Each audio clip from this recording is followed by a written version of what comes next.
What we're seeing now is some very significant protests and very, very significant crackdown. You had 200 separate protests taking place in almost all the provinces of Iran. And the regime then has responded with blackouts. People have started to be killed in large numbers. I think it's gone in a pretty grim direction. These regimes are completely secure, totally in place, until in an instant, they suddenly aren't. This will only lead to regime change and the collapse of the regime if it goes on for months and months and months. Boy, is it something that could literally collapse in the next hour, or they could still be in place in a year's time.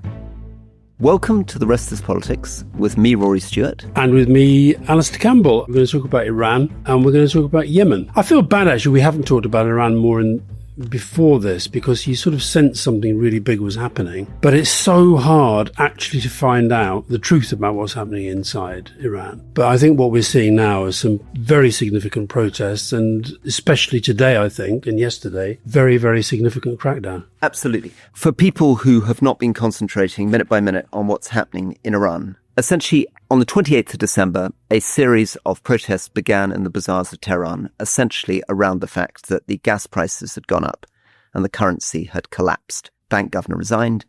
And then from the 2nd of January onwards, it began to really spread. So by about the 6th, you had 200 separate protests taking place in almost all the provinces of Iran. And the regime then has responded with blackouts.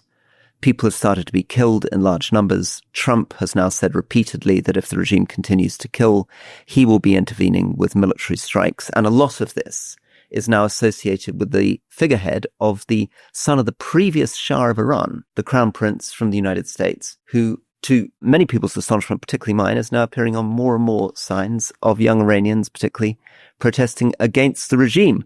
And the question, I guess, that we're going to be getting into is, what does this mean? What's going to happen? I'm speaking to you, this slightly anonymous hotel room that I'm in is, in fact, I'm in Damascus in Syria, where you and I were last year. Yeah. So I'm in a way thinking a lot about this, because the reason we were here last year is that the Bashar al-Assad regime, he and his father had been in place since the 1970s, collapsed. And the question, I guess, in Iran is the same going to happen there? So to remind people, the Shah of Iran, who was a pretty autocratic, human rights abusing ruler, but who was on the American side, was toppled by an Iranian revolution in 1979. Ayatollah Khomeini came in. Big Iran-Iraq war. Khomeini goes. Khamenei takes over as the new Grand Ayatollah. And almost for as long as I can remember, people have been expecting the regime to fall because it's an unbelievably unpopular with so many parts of Iranian society. And in many ways, this extremely conservative theocracy is at odds with a culture where, particularly in urban areas, has a very, very kind of quite liberal, educated, middle class, more nationalist and religious. However, if you go back to the different uprisings, so there was one in 1999, there was a big one in 2005 that I remember, there was another one that people remember, 2009, which was the Green Revolution. And we, of course, covered 2022 to 23, which was Mahsa Amini, which was the huge demonstration after the killing of a woman who refused to wear a headscarf. All of those times, Iranians outside the country have assumed this was the end of the regime. And on none of those occasions was it. However, this time it may be. I suspect that even on the last, at least two of those previous, almost a half a dozen now, sort of waves of protests, I think people have said this probably is going to be the end. And lots of people are saying it now. I think it's probably wise to be fairly cautious about that, because the regime still does have phenomenal powers of repression. And I think we're seeing this. I've got a friend who's Iranian who just sent me a video that's circulating on Instagram of families looking in a morgue, just all these zipped bodies where they've unzipped the face, and people just going around trying to see if it's their relative, and it's pretty horrible. So there's some very, very horrible stuff going on. I think what makes this different maybe to the previous one, so we're seeing the protests, and the protest essentially was sparked by a rise in inflation, collapse in the currency that saw prices going up. It saw products suddenly not being available in the main shops and supermarkets. And the other thing I think is really interesting about Iran, say compared to Russia, is when we talk about sanctions, the sanctions actually do affect ordinary people because they can't get access to any money that's held often inside foreign banks. That's a lot of people have money inside foreign banks. Whereas Russia, when we talk about sanctions, it's really the rich guys that get hit. And of course they get around it. And the other thing that's interesting about this, so the It was started really by the bazaris, the people who, run the kind of the bazaars, and they're the traders. And if you go back to when the Shah was overthrown in 1979, the bazaris played a big role in that, and in line with the clergy. They were funding quite a lot of what was going on. But I think there's one thing I think is really worth thinking about. We see the protests, and we've seen the protests before, and they've been crushed. This time, there are other things going on alongside it. So the first thing to point out is that the Americans and the Israelis have weakened them militarily. They are weaker than they were. They're still very strong. They're stronger than most other forces in the region, but they're weaker. This episode is powered by Fuse Energy. Now, a lot of politicians like to talk about the future of renewables, but Fuse is on the ground building clean energy for the here and now. And they're making it happen thanks to you. Fuse Energy is putting the power in your hands by inviting you to refer land to Fuse that can then be used for renewable projects. So we already know clean energy has cut at least £104 billion from the UK's energy costs since 2010. But Fuse wants you to benefit directly from the green revolution. That's why you can win £2,000 for a successful land referral, be it your land or somebody else's. Land that is 20 acres or over could be transformed into the renewable backbone of this nation, benefiting all of us for generations to come. I'd love to know how many of our listeners have 20 acres of land. We should maybe find out. You can watch the energy revolution from the sidelines, or you can join it today. Turn idle land into forward progress with Fuse. Contact Fuse at land@fuseenergy.com to start a referral and have the chance to win £2,000. The second thing is the economic sanctions are hurting them. But the other thing that I think is really interesting, you mentioned the Shah, and of course his son, the Crown Prince, is based in America. He's putting out these videos. He seems to be sort of getting the protests going. But they've also been running this really interesting defections strategy. They're advertising for defectors on independent television. And you go on, I think you should try it, Rory. It's right up your street. You go on, you get a QR code, and you feed in a few details. You get taken to this supposedly secure platform. It's obviously been flooded by spies. All of these things are sort of coming together. And that's what made me think maybe 24 hours ago, maybe this thing will be different. I hate to kind of be so pessimistic. I've kind of moved backwards in the last 24 hours because I think the forces of repression, which are very, very powerful, I think they've now decided we're going for it.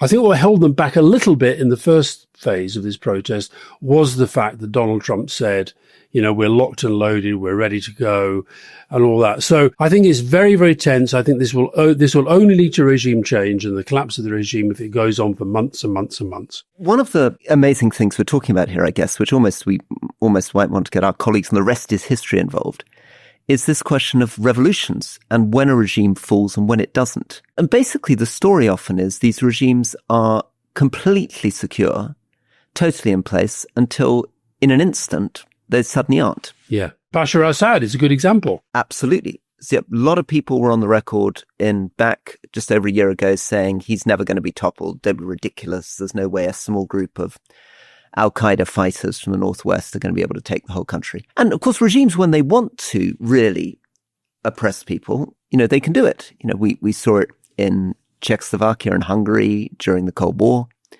And then we saw the opposite, of course, in 1989.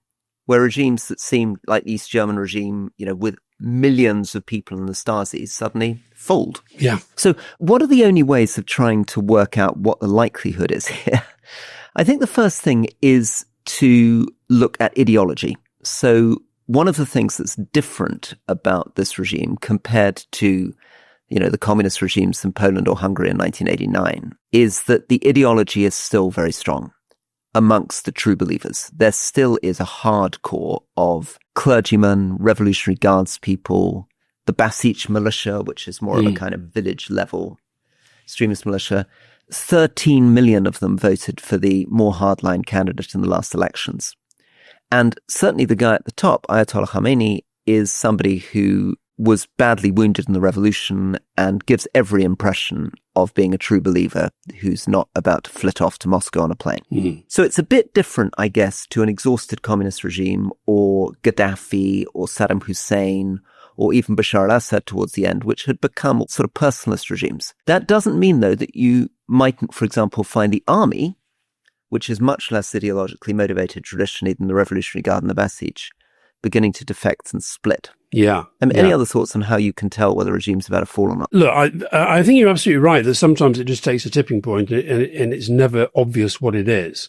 So one of the reasons why we were so keen to go to Syria last year and to interview al-Shara was because the whole thing was so fast moving. It literally had, a week earlier, people were saying, well, in fact, people weren't even talking about it. It just sort of suddenly happened. You mentioned how regimes get tired. I mean, Khamenei has been there now since 1989. I mean, this is a guy he's been around for a very, very long time. Older than Donald Trump? Older than Donald Trump. He almost as insulting to his opponents as Donald Trump as well. And it's very interesting. One of the things they've done progressively through these various stages of protest is they're pretty good they've got very, very good, I think, at shutting down the internet insofar as it helps the protesters, but keeping the internet open insofar as it helps them. So I see he still manages to tweet. Somebody's designing cartoons for him of Trump collapsing, Trump's sort of whole body coming apart inside a coffin. And meanwhile, he's out there sort of saying the things he has to say. But I think the other thing that I think is worth thinking about is I think sometimes with Iran, like I'm on the left of politics, I'm a progressive. I think that because Israel and Trump are so voluble about Iran, I think sometimes my side of the political fence finds it hard to come out and actually say, this is a truly awful regime and we should be standing up for the people of Iran. There are people on the left that I'm not saying Corbyn himself, I can't remember the things he said about Iran, but certainly the Corbynista wing, basically you sometimes feel they're standing up for the regime in Iran rather than the people. I think that the one thing that might turn this into a different place is if the Trump Netanyahu approach is matched alongside it by more progressive political voices saying these guys have got their days numbered. But I think the only thing they probably are worried about is whether there will be another military attack. I think they feel they've got the capacity to quell the protest. Is whether and what would happen if Trump and or Netanyahu decided to have another pot. I was looking at the mini revolution, do you remember, against Gorbachev? So 1991, where suddenly the tanks rolled out and there was a coup d'etat and the head of the KGB and everybody toppled him. And then Yeltsin appeared on tanks and, women marched along the bridge in Moscow. And it turned out that in the end, the soldiers were not prepared to fire. And this is what I saw in Indonesia. I was in Indonesia in 98 when Suharto, the dictator general, fell after 32 years. And I remember being with the crowd moving forward towards the soldiers. And initially they were firing live ammunition, plastic bullets. But you were getting a sense of a swell, bigger and bigger and bigger, the police that abandoned the streets. And again, I remember, this is May 98, people saying, Suharto will fight to the last bullet, he'll retire into the hills like a Banana Republic dictator with his own revolver. And actually he didn't. He just quit. He just announced that he was stepping down. Well, let me just jump in there, because the thing you mentioned about Gorbachev and Yeltsin, one of the books I read over Christmas, there's an amazing book written by a Russian critic of Putin called Mikhail Zygar. It's called Dark Side of the Earth. Honestly, from Steven Spielberg down, the filmmakers of the world should get the story of Gorbachev to Yeltsin and all the things that could have gone in a different direction. You just mentioned one of them. That Yeltsin bravado could have gone anywhere. Could have gone absolutely anywhere, but it didn't. It went exactly where his instinct said it was going to go. So I think the big difference with this, and this is why I think the Crown Prince in Washington is getting so much attention, is because it's so hard to oppose from within. There are presumably a lot of opposition people in prison. There are a lot of opposition people who've been wiped out. And it's very, very hard to organize any kind of opposition. So until you know, from our perspective, well, where might this go if the regime does collapse? And who are the people that you imagine being in charge? It's very hard to see where it goes. I remember feeling, so I walked across Iran, I guess, in 2000. And my strong sense then, so that's about sort of halfway between the revolution and now, is that you had this massive class split. So you had many people saying to me, oh, if you go to Isfahan or Tehran, it's very liberal and everybody's drinking alcohol and nobody's wearing headscarves and these amazing parties and everybody's very decadent. But in the rural villages where I was staying, people were very, very conservative. It was a sort of village working class environment. They were all the kind of people who would eventually vote for Ahmadinejad. I was being stopped by the Basij militia all the time. There were huge images of the martyrs of the Iran-Iraq war. Big, big focus on Shia martyrdom, on the regime. And the regime had delivered, they felt, for these villages. These people who'd felt marginalized under the Shah, who felt under the Shah it had all been about money and oil and glamour in the cities. Electrification had come. Roads had come. There'd been a big push on rural development. And so I guess if you were trying to explain why these revolutions didn't work, say in 99 or even 3 years ago with Masa Amini, you probably would have said, look, this is still a society where people are divided, where either you have a rebellion of the working class or you have a rebellion of more progressive women about headscarves, but the two things don't come together. And you also would have said that Iranians are very proud nationalists, so that it was noticeable when Israel and the US bombed Iran and the Shah's son and Netanyahu called for everybody to rise up, they didn't rise up. So you would have said, well, actually, Iranians, when push comes to shove, are quite nationalistic. What's changing here, Christa Blake, who has written really well about this in Unheard, he was saying to me that he thinks it's young people, it's a completely new generation, which in a very sort of way that would sort of shock older Iranians, don't really have a beef with Trump, can't remember what the Shah was like, perfectly happy to endorse Pahlavi without necessarily the Crown Prince, without knowing so much about him, and much more violent, much more prepared to, it seems as though police officers have been killed, places have been stormed, and some of that driven by social media. That's another strange thing about Iran. I mean, despite the fact it's autocratic, everybody's got VPNs, everybody's, watching videos from Elon Musk. Everybody's enjoying memes about Trump. So there is a sort of young men mobilizing who are completely rebelling against all the assumptions of both their progressive and conservative parents. Somebody else I spoke to who's Iranian but not in Iran said that what they were picking up was that this relates to the point you just made about who goes to these protests. So Masa Amini was seen very much as an issue to do with women and women's rights and the hijab and all that. Whereas what's happening now, you've got the kind of liberal intellectuals, you've got young people, you've got working class people, and quite a lot of the older generation as well, who maybe care less about being sort of put upon. So it does feel that there is a broader demographic on this one. But when you were sort of asking yourself there why none of these previous revolutions have worked, I think in the end, I'm afraid it is about the means that they have to oppress them.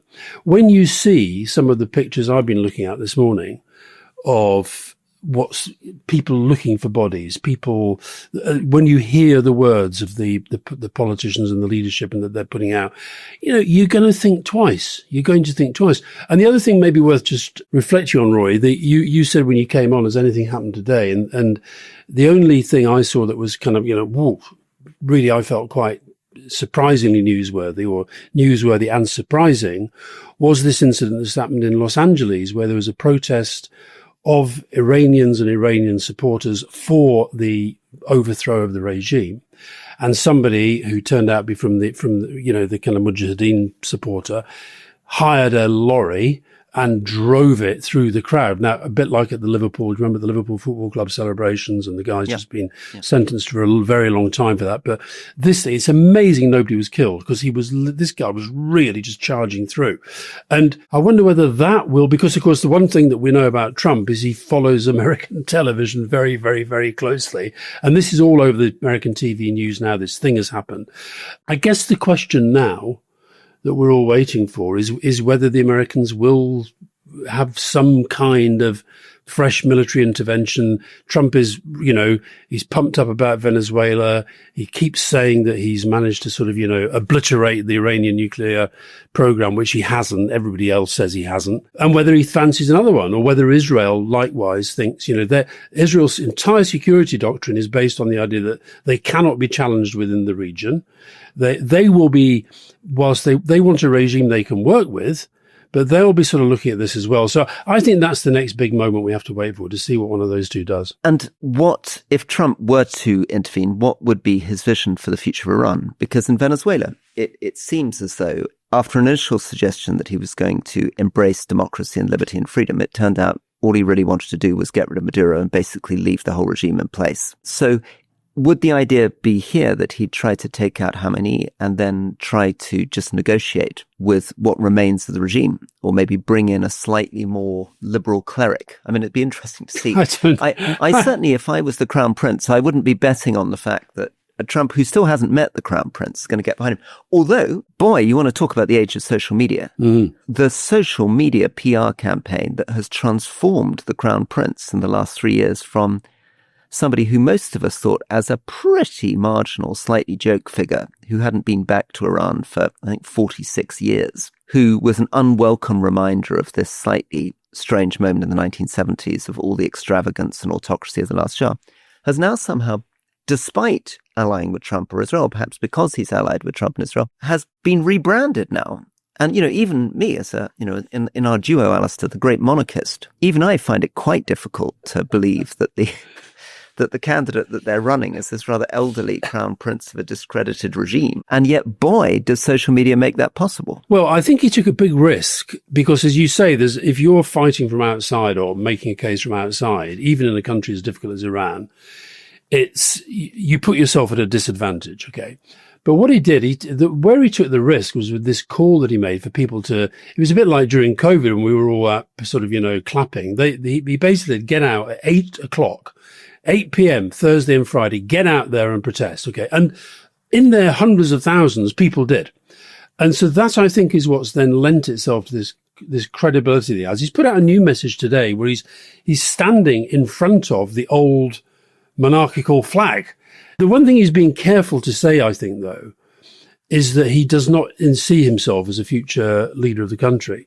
He sees himself as this, quote, bridge to democracy, rather than as the leader. You're looking a bit skeptical about that, Roy. You look like he might just be playing a game. I wonder whether he'd quite spend the massive fortune he's spent and put quite so much energy into this incredible PR and social media campaign if he didn't actually want to take power in Iran. Might he just love his country? I think it's pretty clear that he doesn't see himself as the future ruler. I think I'm right in saying that we've been approached actually a number of times over the last few months to interview him. And, this is and the many marks against Rory Stewart's judgment. I'm afraid I probably was in the camp of thinking, I'm not quite sure I'm taking this guy this seriously. You were, Rory. We had a bit of an argument about it. And would you now accept my judgment that maybe he'd be quite an interesting interviewee for the podcast? We should certainly get him on. Thank you for bringing Run Up. And boy, is it something to watch. And boy, is it something that could literally collapse in the next hour before we put out the podcast, or they could still be in place in a year's time. Oh, okay, right. Well, this is the thing about these regimes. Yeah, exactly, right? exactly. The thing about regimes, I mean, literally, all that happens is, and this is why it can happen so quickly, they can last apparently forever, or suddenly, at a key moment, as you were describing from that moment with Yeltsin, the soldiers refuse to pull the triggers and everything collapses. So, yeah. Who knows? But at the moment, I'm not betting on the hour. No. The other thing, I think, which is interesting from his sort of messaging, and it has been very effective, is I don't think they're going to go down the de-Baathification route either. I think that part of this defection strategy is to say, look, if you make the right choice now, wherever you may be at this moment working with the regime, then you have a future within Iran. Also, just to warn listeners that because of the media blackout, it is unbelievably difficult to know what's actually going on the ground. Yeah, exactly. There is a real danger that there is an echo chamber, particularly of people outside the country, particularly people who are on the anti-regime side, spinning stories. It's very difficult to verify. We know for sure a lot of people are being killed. We know for sure the regime is evil. But when it comes to the questions like these defections, I'm very doubtful that we have any real information on that at all that's reliable. I agree with that. And I think we should be very wary. But the other thing to say is as I said earlier, they have kept the internet insofar as it is useful to the regime.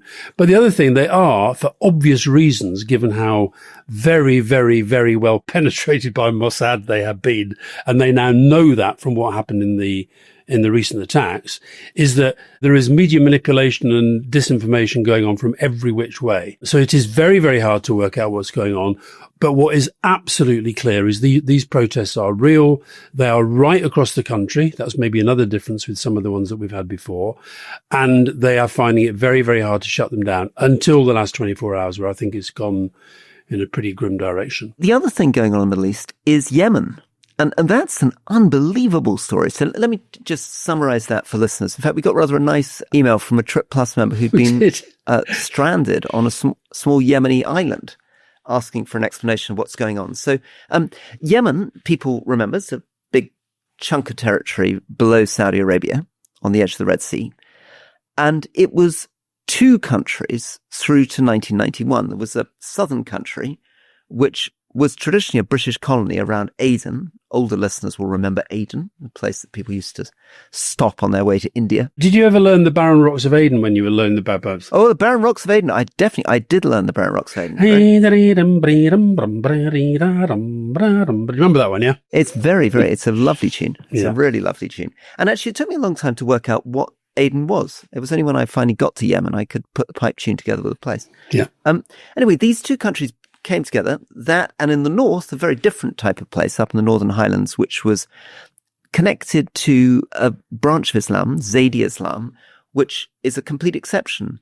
Maybe a little bit more Shia than Sunni, or has become a little bit more Shia than Sunni under Iranian influence recently, but really quite an exception with its own charismatic religious leadership. Anyway, two things come together in 1991. On we go, and then in the Arab Spring, 2011, the Houthis, who are up in the north, who are these Zaidi Houthis, who are Iranian connected, begin to advance south. And I remember visiting the British ambassador in Yemen. We were just north of Sana'a, and suddenly the body, you know, the way the old security team comes running to you, and the story was the Houthis are coming, so we all had to jump in our car and head south. The Houthis then took Sana'a in 2014. And then people remember Saudi Arabia and UAE together, so Mohammed bin Salman, Mohammed bin Zayed, intervened in a very, very brutal campaign where Saudi Arabia and UAE combined tried to drive the Houthis back, tried to seize the port of Hodeidah. Our friend Andrew Mitchell was to be found frequently traveling out to Yemen and raising it in the House of Commons. There were huge demands to cut arms supplies to Saudi Arabia to stop them from bombing Yemenis. Yemen became this humanitarian catastrophe, 70% of people in receipt of aid, nearly 2 million people starving, millions displaced. And then finally, about 3 years ago, it settled down a bit. And it settled down into a de facto division between the Houthi, who still control Sana'a, most of the population of the country, the north of the country. They're the people who've been raining rockets on Israel and attacking people in the Red Sea and being attacked in turn by the UK and the US. And then in the south, this government, which was an alliance between factions with the UAE and factions with Saudi.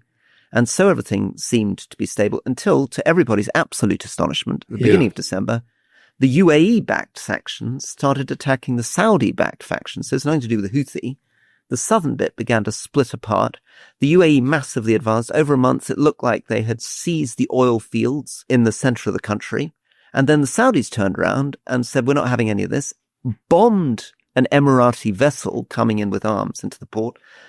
The UAE withdrew its troops, and the Saudi-backed government has now pushed all the way down south to Aden again. Over to you. That was very good, Rory. I hope that our Trip Plus members stranded, Tracy and Dom, feel that that was the kind of explainer that they wanted. Of course, the other thing we should bear in mind, we'll come on back to Yemen in a minute, but of course, this is not the only area where the Saudis and the Emiratis appear to be pursuing strategies that are running against each other, because in Sudan, you've got the Saudis supporting the Sudanese armed forces, the SAF, and you've got the Emiratis supporting the RSF, the Rapid Support Forces, in what is a absolutely brutal kind of fight.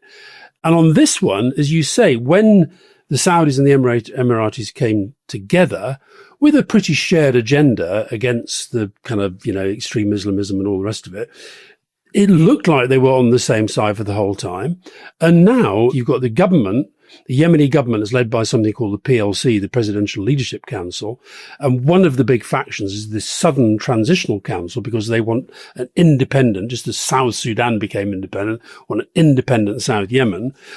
They've started this fight. And I wonder if a bigger thing going on isn't the Saudis feeling that the Emiratis are just pushing their own power too far. the scale of the retaliation for this attack on this shipment that was coming in is partly to say, okay, we respect you. You're a big player. You're economically much more important than you used to be, but please do not get too far ahead of yourself. Yeah. The story seems to have been that when Mohammed bin Salman was first established as the crown prince and pushed aside his cousins, and there was this, famous, essentially kind of internal palace coup, he looked to Mohammed bin Zayed, he's a mentor, the great figure in UAE, as his mentor. Yeah. He's an older man, and the two of them were sort of lockstep. Then some of the problems maybe began to emerge about the fact that the Saudi plan for development, which was to develop a tourism sector, get hold of quantum computing and AI, bring over finance and banks, began to seem suspiciously similar to the sort of UAE Dubai development model. So there was a bit of a kind of economic competition. Then you say they went into Yemen together. And of course, in Yemen, this is the beginning of the relationship between UAE and the Sudanese, because it was Hemeti and the RSF that were being paid as mercenaries by UAE to fight in Yemen. Yeah. That's where that kind of relationship comes from. UAE then led under the last Trump administration the Abraham Accords, getting Morocco, Bahrain, and UAE to sign a deal with Israel, which Saudi didn't join. And again, the final moments of their really strong relationship were probably when they both turned against Qatar.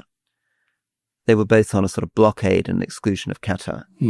But more recently, it feels as though Mohammed bin Salman is really presenting himself as, oddly, he's presenting himself as a force for stability. They're trying to say the Emiratis are reckless, dangerous, they're provoking civil wars in Africa, they're doing strange things in Chad, they're causing chaos in Yemen.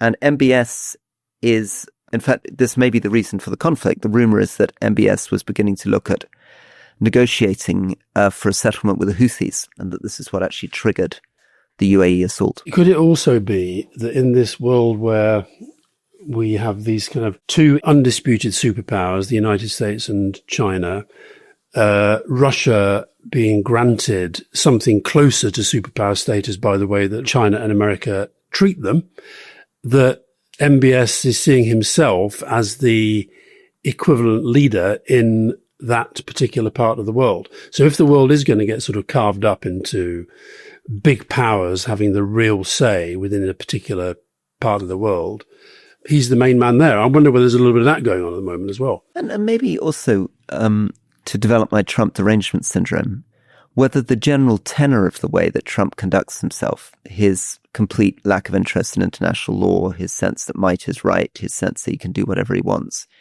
doesn't begin to normalize UAE popping out of bed in the morning and thinking, well, why don't we send in some armaments to South Yemen and see if we can take over the oil fields from Saudi, and maybe America will just step back and let us do it. And remember, these are all the countries that have been promising untold hundreds of billions of dollars to the US and giving amazing contracts to Trump's family. But if this really went further south, I mean, that was a pretty provocative thing that UAE did, and then a pretty aggressive response from Saudi. That would be very, very interesting for the region if the UAE-Saudi split deepened.